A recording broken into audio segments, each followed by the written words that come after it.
Bruce Cassidy said Edmonton elevated their game and VGK didn't after the Golden Knights dropped game one in this series to Edmonton 4-2 as VGK squanders a 2-0 lead.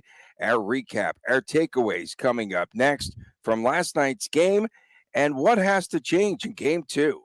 We'll get to all that as we return right here on Locked On Golden Knights.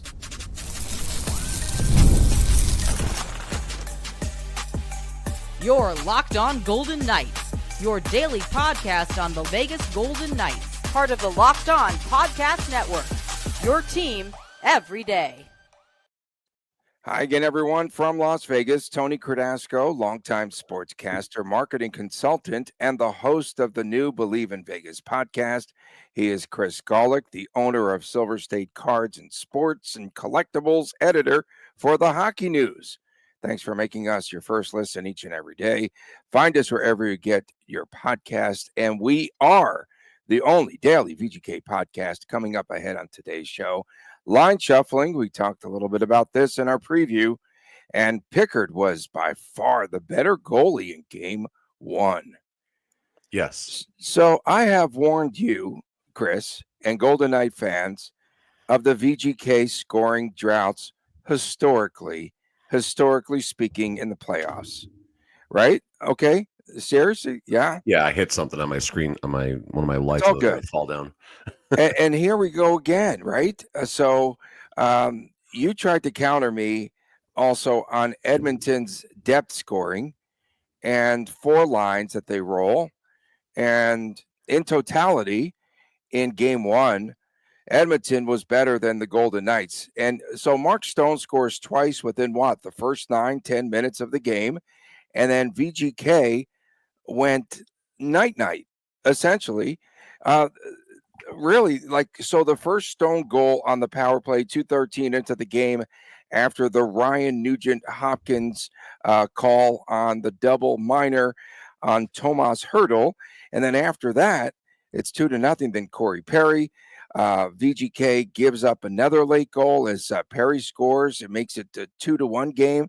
The second period, no scoring, but the Golden Knights, Drought City, one shot on goal, won, and that was by Caden Korzak.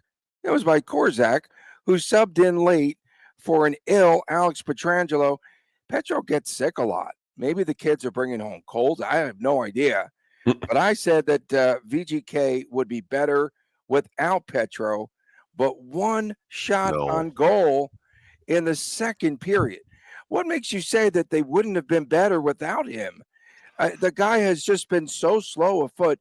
And I talked about the speed of Edmonton. I talked about it. And here they go, just skating, flying up and down the ice.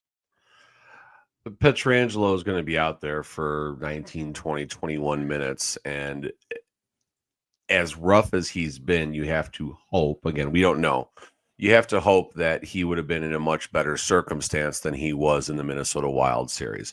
Health is important. If he's healthier, he'll be better. If he's not healthier, then sure, I'll definitely give you that. A lot to unpack as far as the way the game went. Like you said, one shot and goal in the second period. The Golden Knights just had absolutely nothing going. I joked about the Major League reference. All we got was one and then a couple of beeps in there, and that goes. Credit the Oilers for basically turning the game on end. Coach Cassidy said the Golden Knights usually wear teams down in the second period, which makes for a better third period. That's not necessarily how it happened. As bad as the second period was, it was still a 2-1 hockey game. The Golden Knights weathered the storm, and you felt there would be an adjustment. You felt that things would be okay. And then you just kind of got that weird bounce, right? Shot comes from the point, deflects. Adin Hill's already down, reacting to the puck. And Leon Draisaitl goes corner pocket from behind the net off of a Hill. And so we got a tied hockey game. Okay. So, yes, tied hockey game. And I did want to point out about Jack Eichel, one shot on net and a -1. And I did pose the question. Well, I posed it about both Eichel and Stone last week when the matchup was set. And I said, will Eichel have to give up some of his game to defend against Connor McDavid? And when you look at this, right, they showed a whole sequence of McDavid checking, just flying after McDavid. He was shadowing McDavid last night. And to me, okay, so you couple that and all the energy that you use up there. And then we have Eichel on the PK, on the PP, on the power play, that is, folks, tuning in. And then here he is. He's gassed. I'm sorry, but and then how many minutes did he wind up playing? Because I thought he was gassed later in that game last night because he was chasing around and shadowing Connor McDavid for most of the night. Connor McDavid, 22 minutes, 33 seconds. Jack Eichel, 23 minutes. So they definitely both were out there a ton. And I mean, what I said, you kind of spot the top line, a couple of goals, and then hopefully you win a 4-3 or a 3-2 hockey game. And fortunately, it's not the way it ended up going down. Top line got their couple of goals. McDavid got 2 assists. Draisaitl gets one of the goals. And then you do get a little bit of depth scoring after that. You do get some scoring from Corey Perry. Yes, it's the top line, but it's still Corey Perry as far as it goes. And then what was the last one? Was it X Factor, Zach Connor, Hyman and Zach Hyman, Connor Brown. And then X Factor, Connor Brown. X Factor, Connor Brown. Okay. I just want to make sure that you know that I was spot on with most of this. Yeah, no, I mean, then that's for once. That's a goal. And we'll talk more about the goaltending later, but that's a save that Hill has to come up with. Oh my goodness, yeah. But so, yeah, I mean, you said the X Factor. How fast is Edmonton? Holy smokes! Edmonton's really fast. We knew this. Too fast for VGK. Oh, I'm sorry. No, not too fast for VGK. No. Bad ice. Well, yes, the ice came up. The ice was soft, but that was for both of us. But the ice was soft. And then there were 5 instances where it should have been icing and they don't call it. What? Come on, man. Who said that? Who said the icing comment? Cassidy. Okay, I heard the first part of that. I heard the bad ice. I didn't hear the icing part. So, all right. The soft ice. I heard the bad ice. That's why VGK was skating east and west, not north and south. I'm sorry, man. We love you there, Bruce, but what was that? Come on, man. Okay, puck luck, bad. Okay, that is a bad goal. Might have been the turning point in the game. Could be eventually the turning point in the series. But I just don't like these excuses. Come on, Chris. You don't have a turning point in the series in game number 1. Let's all. Oh, that's right. We forget about game number 1 and game number 6 or 7. That's right. I mean, so listen, there's a lot to unpack and all that. Was the ice a bit choppy? I guess live watching the game, I didn't feel that as much. See, okay, I was going to ask you, did it appear to be that way? No. Or is that just the go-to excuse? They do this, folks, the last few years here, I mean, unbelievable the way they use that excuse continuously. I don't want to even hear it. I don't care if it's the same for both teams. Who cares? But that's why you're skating east and west. I think you're beating a dead horse here. It's, the Golden Knights lost. You're going to get some comments. Who do you think you're talking to? Of course. Okay, fair enough. Yeah. You're gonna get some comments from the staff and everything and the players about what went wrong. And like I said, if the ice was bad, it was the same for both teams. State-run radio. Well, leading the charge. Okay, state-run radio. Let's credit, and we're going to talk more in the second segment, but Gary Lawless was questioning Cassidy's line combinations in the post. So I certainly credit Lawless. Oh, that'll be good. We'll hit them more in the second segment. Was he wasn't in the post-game presser, was he? Is that a question? I don't think so. Is that a question? Not after he said something about the Almighty, I guess. But no, at least, listen, a lot to unpack there. Just looking at some of the buzzwords from the pressers. Execute came up, not playing to the standard came up. Right. Didn't execute in transition from Cassidy. I like that one. Didn't execute at a high level. That's very fair. Edmonton elevated their game. A lot about the standard, and Brandon Saad made the comment that the Golden Knights weren't sharp with the puck. You saw the first 10 minutes of the game. The Golden Knights get a power play goal, and then they execute a transition with precision, and all of a sudden it's a quick 2-0 game. I joked that the Golden Knights need to slow down a little bit so Pickard doesn't get chased from the game. Well, I guess they heard me, unfortunately, because they just stopped playing hockey after that. Oilers, like you said, a lot faster. Yes, they played the game much sharper, as it was alluded to by Brandon Saad. more definitive with the puck, a lot more north-south, where the Golden Knights did try and cut across the side-to-side in the neutral zone, which is going to kill you every single time, unless you're Connor McDavid, who has the ability to do that through the neutral zone. So, end of the day, it's game one. Oilers definitely come out of this game, and it is important to acknowledge that the Golden Knights were without Pietrangelo. I think that would have helped, assuming he's a little bit better than he was in the first round.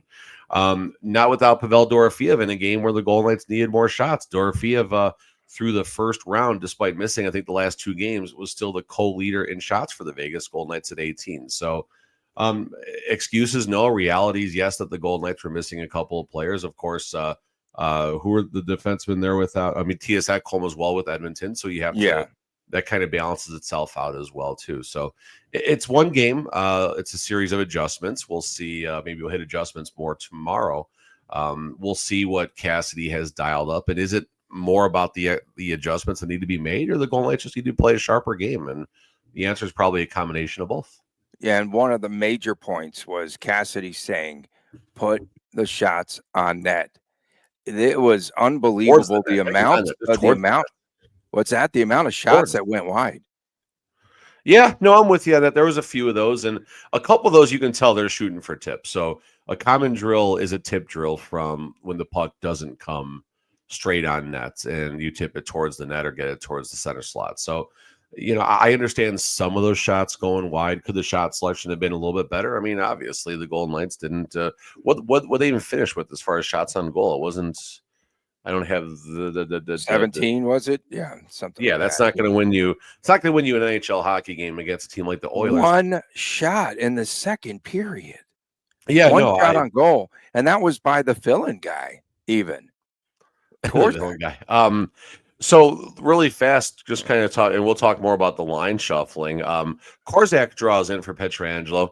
Korczak came in about middle of the road, like 9th overall as far as the hockey stat card goes, his report card. I didn't think the moment was too big for Korczak. He looked the parts. I don't know was he out there for either of the goals. He was even. 13 minutes, one shot on goal. We know it came in the second period, which that's incredible. As that's going to be. We'll talk about Kolesar in the second segment more with the line shuffling, but I thought Kolesar had an effective game.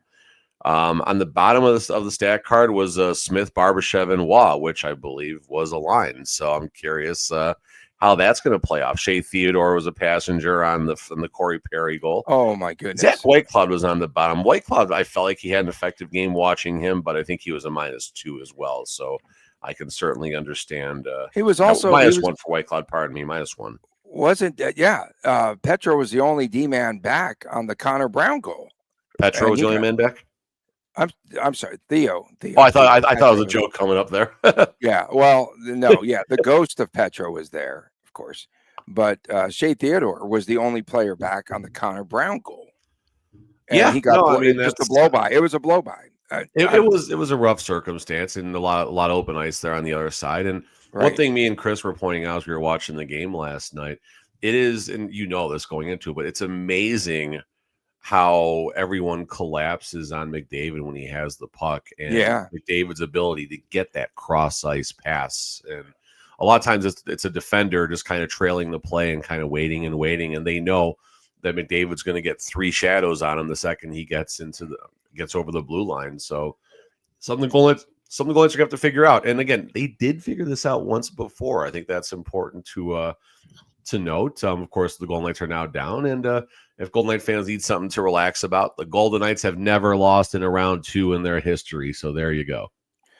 Before the go-ahead goal for Edmonton, what a play! I have to point it out by Braden McNabb in the slot there as McDavid was just coming. He was wide open, and it would have been a goal. And then a diving block there by Braden McNabb. So I got to point out that from McNabb. He's that. Yeah, but it was phenomenal where he slides across the ice there, the bad ice and soft ice or whatever, and he was sliding east-west. Okay, and so the Oilers now 5th consecutive comeback win, and they're up 1-0. Well, the first goal didn't matter yesterday. You were right about that. Coming up next, we've got a look at the line shuffling, what's going on there, and what will it look like for game number 2. We'll get to that as we return right here on Locked On Golden Knights. Looking for a snack that is both delicious and nutritious? Crack into a good source of protein with Wonderful Pistachios. Wonderful Pistachios is one of the highest protein nuts. Each 1 ounce serving has 6 grams of protein, giving you over 10% of the daily value. Plus, they are packed with fiber and better for you unsaturated fats to keep you feeling fuller longer. And I definitely am in love with the no shells variety, the perfect grab and go snack for busy days.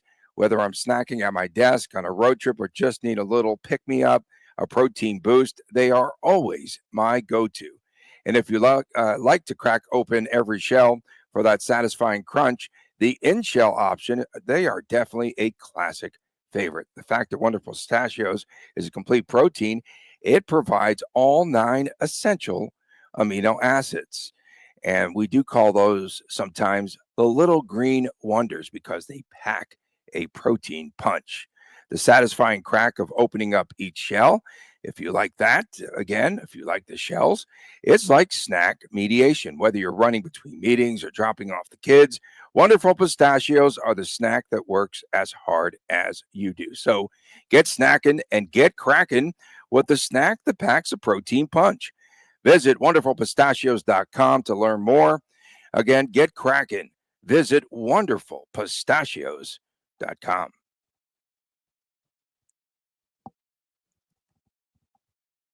Welcome back from Las Vegas, Tony Cardasco and Chris Golick. Thanks for making us your first listen every day. You can find us wherever you get your podcast. And please make sure that you subscribe to our Locked On Golden Knights YouTube channel. Last night, while the game was going on, I was at the Las Vegas Aces exhibition game against the Mercury with the Vegas Thrill. So the Thrill, the women of the Thrill, the pro volleyball team that I consult for, out there throwing T-shirts, had a great time. So thanks to the folks there of the Las Vegas Aces. Bruce Cassidy, he said it when he said that there was a lack of execution last night. Brendan Saad, as you had mentioned earlier, said VGK did not play to its standard. He had that turnover, right, on the goal there, the one by Hyman, right? The Hyman goal, I think he had a turnover there, but we're not going to mention that because we don't do that on State Run. So Cassidy still shuffling lines. That's a concern, I think, for me. So let's talk about some of your observations. So we did have Tanner Pearson move to the top line with Eichel and Stone, right? And then Carlson moved to play with Howden and Riley Smith. And again, if Pavel Dorofeyev, if he does come back for game 2, what will VGK do to get things started there offensively? Because again, it's Drought City, and I'm not gonna belabor the point, but we see this constantly in the playoffs. 100,000 goals in the first 6 games for VGK of the season, and again, oh my goodness, wow, they scored 7 goals in 6. Oh, high scoring, potent offense, and here we go in the playoffs. What do they do now? What's the next move, next step for Bruce Cassidy? Keegan Colasar, what? I still don't understand that move. What's up now with the line shuffling? I don't know if the scoring playoff drought is. I mean, we're going back to the DeBoer days. We saw stuff like this, but you go last season against the Dallas Stars in that first round. It was a nail biter of a series. I think the total goals were within 1 of each other when the dust settled. Very low scoring, a lot of defense. And then, of course, the last time the goal lines were in the playoffs before that was when they won the Stanley Cup. And the scoring was okay then. They did okay scoring in the Stanley Cup run. Yes, last night, big scoring drought. It wasn't even a scoring drought. It was an opportunity to score a drought. And that's the biggest thing right there. High danger chances, I think 14-7 tilted for the Oilers last night, something like that. We'll hit that harder in the third segment. Line shuffling, I put out there that Colasar on the second line was one of a couple of things. It was either a smoke screen. Cassidy might have had other line combinations up his sleeve, didn't want Knobloch to know exactly what he was thinking. Or the other side is Colasar's job was going to be to get out there and be real physical on the Oilers' top 6 players, hoping to slow them down throughout the series. We did talk on yesterday's show where Kolesar hadn't scored. He scored 3 goals going back to January the 12th, and all of a sudden now he's on the second unit with Hurdle and Brandon Saad. And I will say that line as a whole wasn't bad. I will credit Kolesar for having what I felt was an effective game. Effective, not ineffective, effective game. He created some turnovers, created some chances for the Golden Knights simply by stopping the Oilers' breakout passes. Do I think this is worthy of him being on the second line? We're going to pump the brakes a little bit there. You did see Tanner Pierce. This is the question that I'm going to ask, and Lawless was on this as well. Lawless even had to slow himself down. We love Coach Cassidy, but I think that was what Lawless had said. Tanner Pearson, I mean, listen, I have a hard time. First of all, like I have a hard time believing Pickard's going to lead any team to a Stanley Cup run. I have a hard time believing that Tanner Pearson on the top line of any NHL team in the waning minute, in the most important, most sensitive minutes of a game on the top scoring unit is going to win a team a hockey game. I have a hard time believing that Keegan Kolesar in a second line role for an entire second round playoff game is going to be the winning formula for a hockey game. And well, it wasn't. Pearson didn't bring the juice to the top line, and Kolesar was good last night. Was he second line good? I think we're going to pump the brakes a little bit. I think you need someone with a little better skill, and Kolesar can still have effective minutes as a third or fourth line energy player instead of being on that second line. Yeah, for sure. And I just, again, I can't stress this enough, but how do they now defend against Connor McDavid? I think that's going to be a key. You don't. Game that's two. The answer. You don't. But Eichel, did you see that video sequence? They showed him just chasing him everywhere. They got double teams in the corner. Yes, they did a good job there. But it was Eichel and that long stick of Eichel. Of course, that's illegal, I think. That was chasing him everywhere. I mean, he was just shadowing him. And again, those minutes, I think, are going to add up. Not the total amount of minutes, but they're hard minutes, right? And he's on special teams. They're the hardest minutes, Tony. Let's be clear. It's the hardest minutes. Right. And he's on special teams and all that. So, and they were putting Eichel at the start of, if you recall, in the Minnesota series, they had Eichel and Stone on pitch counts.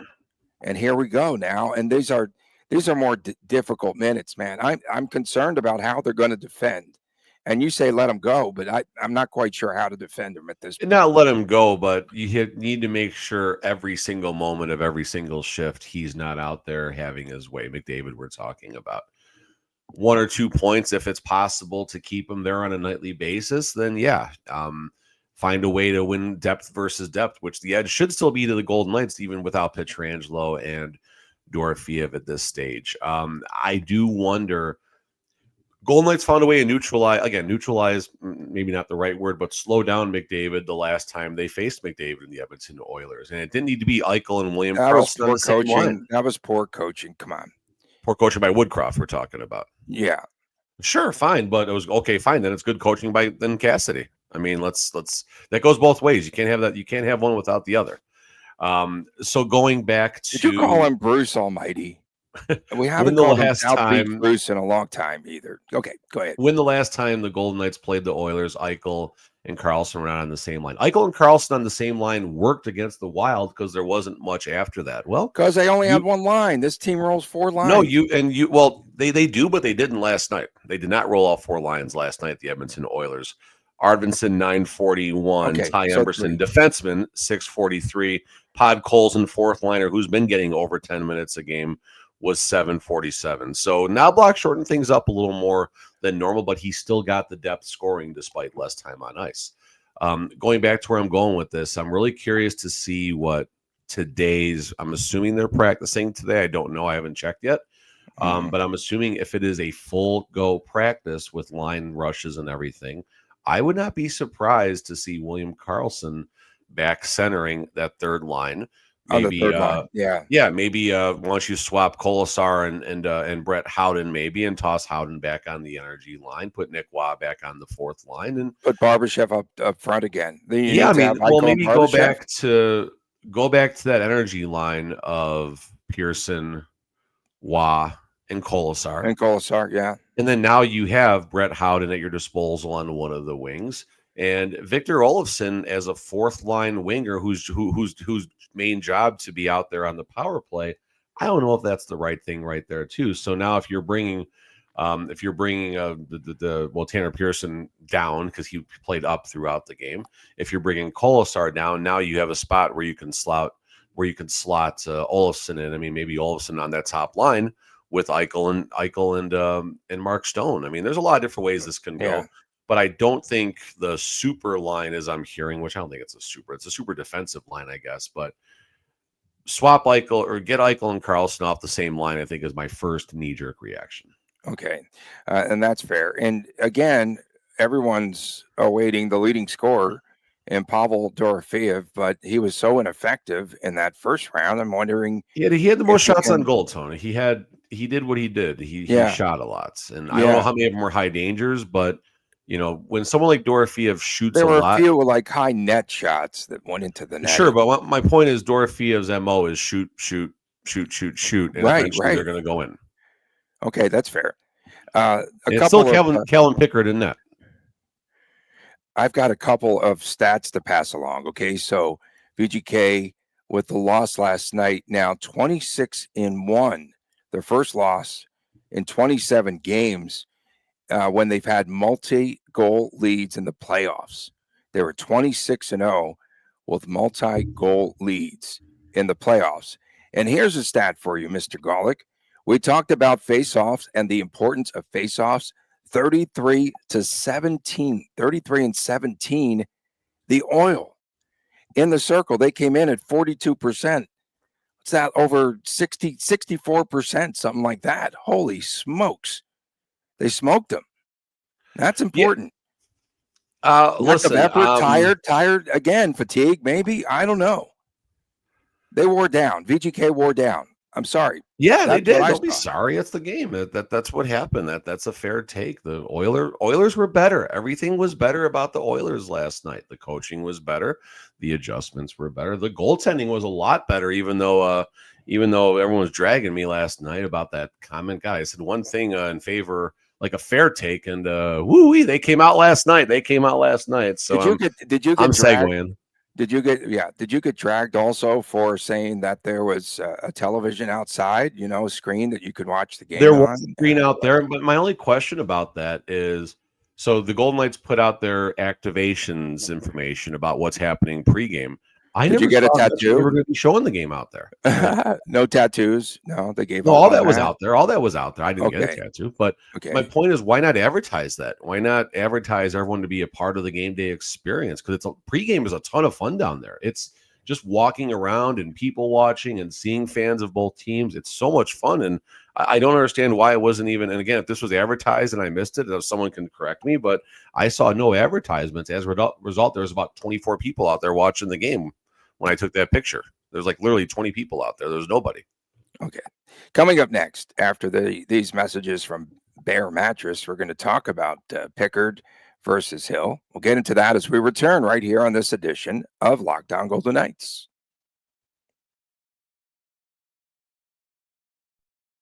An award-winning mattress can change your life. I speak from experience. It happened to me. After years of uncomfortable sleeps, I recently switched to Bear Mattress, and the results were instant. Bear Mattress is designed with a focus on recovery, cooling, and pressure relief to upgrade your sleep and improve your overall quality of life. I used to deal with night sweats, but Bear's best-in-class cooling ensures optimal temperature regulation, which prevents overheating and helps me stay comfortable all night long.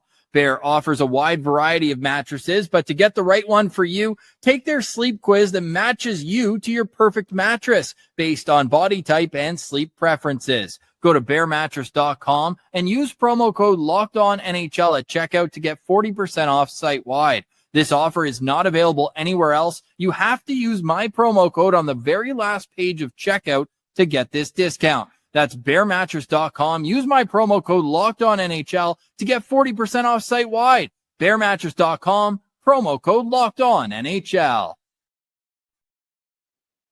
Welcome back on this edition of Locked On Golden Knights. Tony Cardasco and Chris Golick reporting from Las Vegas. Don't forget, on Fridays, it's WTF Day. Saturdays, sometimes. Well, last 2 weeks, 2 week streak here for no, the Chris already said we're doing it again. He's excited. The Chris and Chris Jr. show. I did want to ask you about this Lebowski thing. You bought a beer for that season ticket holder who outed VGK. Did they have her crank the siren too? So this is great. It was her friend that cranked the siren. I don't know if it's the same. However, I don't know how that played out, but I mean, this is just someone again. This is just must see TV, right? And first of all, this full story really fast. Melissa Melissa took a screenshot of the contracts for season ticket members, realized the Golden Knights were overcharging us for the second round and beyond of the playoffs. Golden Knights correctly made the change and made the pricing right. Everyone's tickets dropped probably 25 to 50%, depending on the circumstance, which cost the beloved Golden Knights this round millions of dollars. If the Golden Knights go all the way to the Cup final, it's an elevator. So when you start lower, things don't go up as high. So this will cost the Golden Knights a lot of money for the mistake that they made. And she's out there like hooting and hollering for her fan, doing the siren and everything. So that was a great moment. But I did make good on my promise to bring her a beverage of her choice, which ended up being a mango cart. We gabbed for a few minutes, and she even gave credit to little Chris on his Oilers jersey, but she doesn't want me to tell anybody that. You're not supposed to say that. Not supposed to tell anybody that. So I told you Melissa. Edmonton was playing for Calvin Pickard, and State run last night, post game, taking shots. The AHL goaltender, Calvin Pickard. Come on, folks, really? He's not an AHL goaltender. An AHL He was an AHL goaltender, but not right now. No, but that's what they referred to him as. An AHL goaltender, Calvin Pickard. And here we go. It's like, come on, man, play it down the middle. Be fair. So you could tell that his team was behind him, that they had his back. You could see it. And defensively, this is where the Oilers stepped up. Their defense was far better for the final, 40 minutes plus of this game.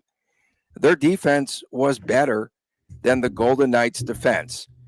And again, like when you have that streak going and you've got that momentum going, it's hard to play against players like that. I'm telling you, it's just, I can feel that they were playing for him. And even McDavid, after the Oilers disposed of the LA Kings, he was so complimentary. He's like, yeah, you know what? We're playing hard. It's really good. He's doing a great job. But he stops last night, 15 of 17 shots, including the big one in the second period. What if they had a goose egg up there? The ice was absolutely horrible in the second period. And then Adin Hill on the other end saved 24 of 28 shots. So I put out there, and I was trying to be complimentary, right? I was not high on Pickard coming into this. You didn't call him an AHL goalie. No, and that's the thing. You might have said journeyman. You might have mentioned Hunter. He is an NHL journeyman. He's been around a long time, to 2014, and hasn't played a lot in the playoffs, and that shoe fits, and that's fine. But he's also got to give him in credits. The playoffs this season. That's all that matters at this juncture. He's undefeated. He gets credit for playing a better game than Adin Hill. I will triple down that he was by far the better goalie. Now, here comes everyone. They're going to say Hill faced more shots. Sure, fine, whatever. But you know what? Pickard made the saves. End of story. He made the saves, and that's the part that matters. If you do want to talk about stats, Adin Hill saved 14% of his high danger chance, 79% of his high danger chances, where Pickard was 86%. Okay. Interesting. You want to talk about save percentages? Adin Hill loses that battle, 857 to 882. You want to talk about playoff save percentage? Adin Hill loses that battle, 876 to 891. So yes, Adin Hill was by far the second best goalie last night. Yes, he faced less. He faced more shots. I don't care. I don't care. Hill did not make the saves when he needed to. End of story.